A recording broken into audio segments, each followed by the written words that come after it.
Fateful day, October 18, 1986. It was Bira season in Oromia. It all happened in Macaulay Central Investigation Center in northern Finfinnee. One morning hour, some prisoners were busting in the morning sunshine behind a building where prisoners meet their relative by appointment. The north side of the building had window-like openings, where family hand over lunch to police every morning to be given for their loved ones. The late comrade, Yigezu Wake, was permanently assigned to receive food, clothing and other materials family members bring for prisoners. Prisoners that take the food from Yigezu and deliver it to prison cells were busy going in and out of the upper compound. Gezehang Kassahun Jarra was one of the deliverers. At a certain point he told this writer that many prisoners had been brought from Karchili. Everyone thought it was for release. It was also said Karchili prisoners were seen going in and coming out from the prisoners' administration office one by one with piece of paper in their hands smiling.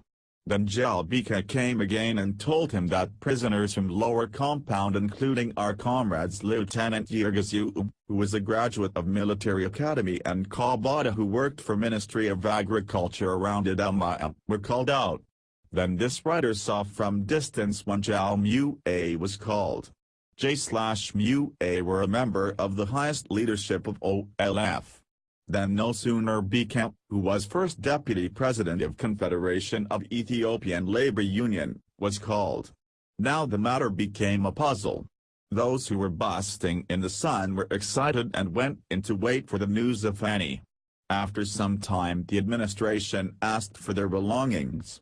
It now became obvious that something fishy was going on. All prisoners were stunned. What was to be heard and done on October 18, 1986 was the worst of all experiences in prison for Oromo political prisoners. All the mentioned comrades were slaughtered. In addition there were political prisoners brought from Karchili, affiliated to EPRP, EPLF, TPLF and Jehovah's Witness, who had been under detention from 6-9 years that met the same fate as the 4 Oromo comrades. From Macaulay prisoners. Out of the 4 Oromo nationalists, Muhe Abdo, Gezehang Kassahun Jarra, Kebede Demissie, and Lieutenant Yigezu Wake were included. Most Oromo prisoners were imprisoned starting December 1979. They were all never given court hearing. They were also never charged except the sufferings they received in torture rooms. All were strangled to death with ropes on that day in that compound and buried in Colorbeast late rumors went. This was verified after fall of the dark by Argentine Forensic Anthropology Team, EAAF. As to how many the numbers of those victims were, was not clearly known then, but it was given after discovery of their bodies as 30. Coincidentally or planned, on that day for the first time, TV set was brought and prisoners from both compounds were assembled in open space in front of the upper compound. The head of Macaulay, Colonel Argoshiti, came back from butchery and gave a speech unrelated to what he has done before coming there. He started to lecture that prisons are not for punishment but correction. No one forced Argo to lie about objectives of his institution. The prisoners know that unknown numbers of prisoners were massacred that very day under his watch, whoever might have ordered it. Though the goal the martyrs set together with the remaining, establishing Democratic Republic Oromia is not yet achieved, the debate has reached a level never seen before. Fiery, indefatigable Kwi generation has come up to upholding the KAEU for which they gave their lives and made their cause known to the world. Their presence could have made a significant difference, but them, the enemy, the nation, is denied their courage and determination, which seem in short supply these days, where swindlers and opportunists are frolicking unabated. Thus Oromo group lost 4 outstanding comrades on that day. They were never given a hearing or no evidence brought against them publicly.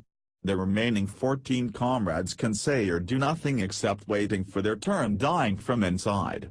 The dead were comrades and darlings of the group. They did not live to see the great leap the revolution took, as well as the traitorous diversions of many of their comrades. Those spared for that day didn't know when and in what manner their turn would come, but they survived the dark, if not the frustrations. 10 were released by the dark on September 2, 1989, while the rest were set free in 1991 before the demise of the remaining dark pretenders. This writer felt that his soul and body were no more together. He was nothing but a living dead. He could not protest vocally or get up and leave the assembly. He was under the spell of the administrator. After the lecture was over, he went back to his cell and, covering his body inside his gabi toga, sobbed like a child. Was it cowardice or instinct for survival that did not make him burst in public? He still cannot say. Similar feelings are observable among all comrades. They could not open their mouth for many hours even to talk to each other, for they were all choked with grief. Grief which cannot be expressed without crying and shedding tears, crime which snitches were looking for. If involvement in the Oromo liberation movement is a crime, he was not less, if not more, criminal than those executed. Why these young ones when the older ones were spared? It was a riddle that he failed to decipher then. But as days passed and he was able to connect certain historical facts, he understood that killing youngsters of those they oppress, in order to deny them hope of developing leadership, is standing policy of Habasha rulers.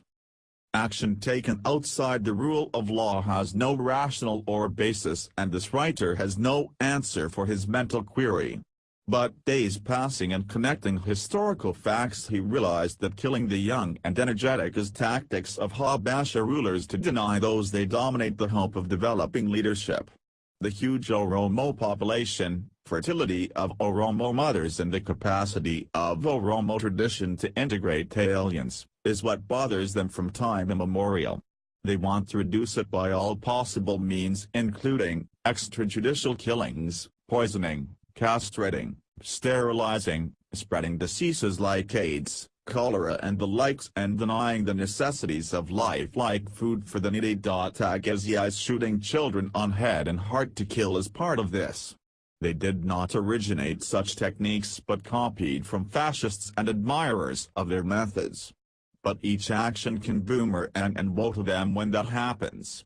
Leaving aside those before them, if we see their criminal practices and how their recent kings ended up alone, for instance, Johannes V, Menelik II, Haile Selassie, Dargan Mal, last will be enough. There are even today those that refuse to learn from the past. Aliens are not interested in the well-being of the people but in land and natural resources of Oromia. First they used to say Oromo have no land but born to be their serfs.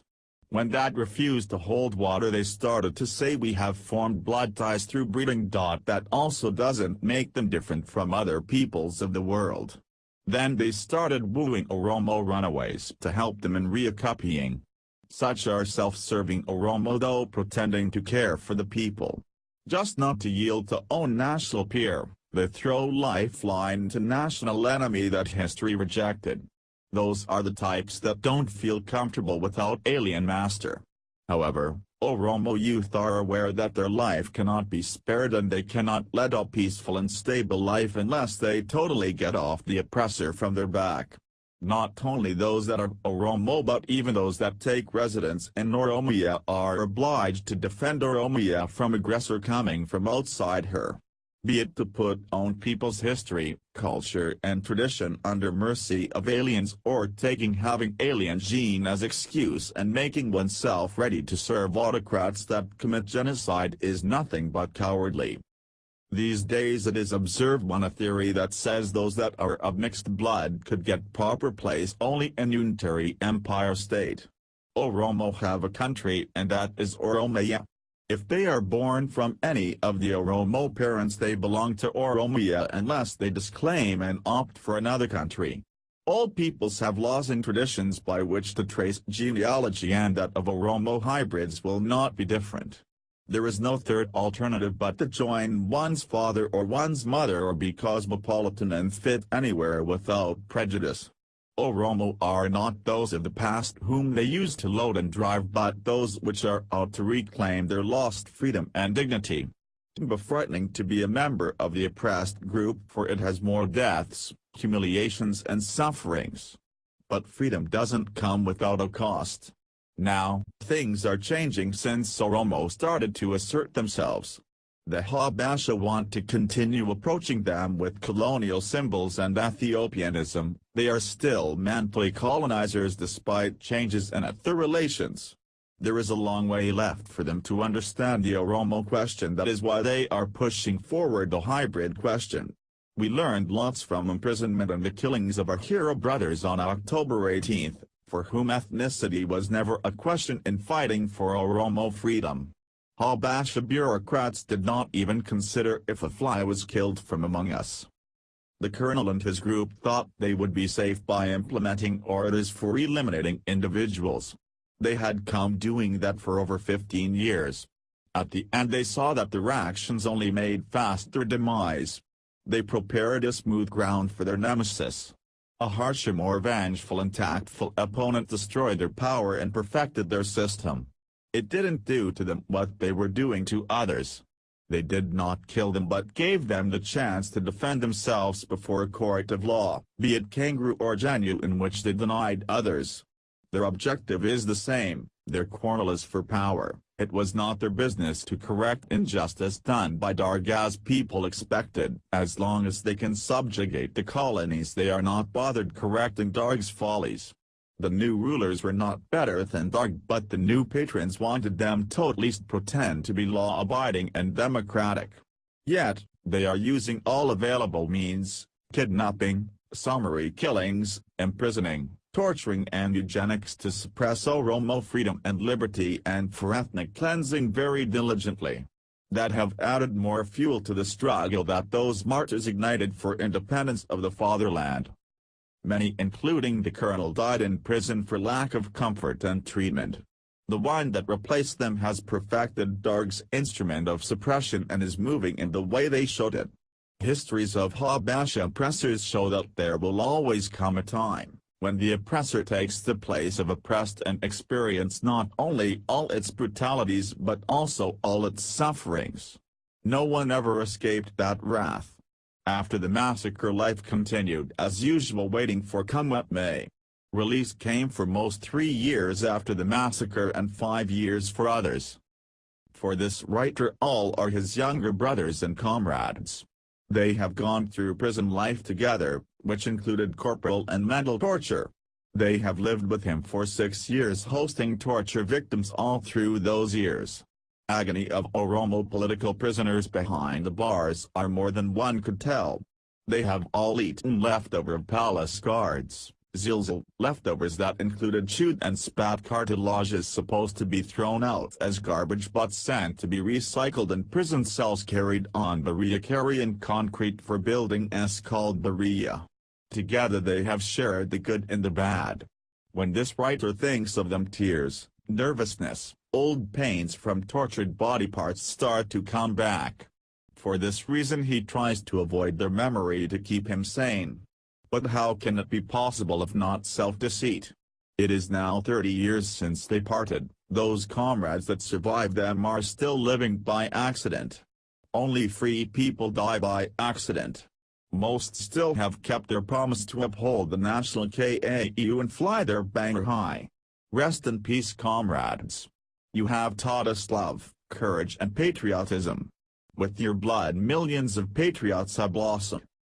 Honor and glory for the fallen heroines and heroes, liberty, equality and freedom for the living, and Naga and Herrera for the of our forefathers. Ibsa Gutuam. October 2016.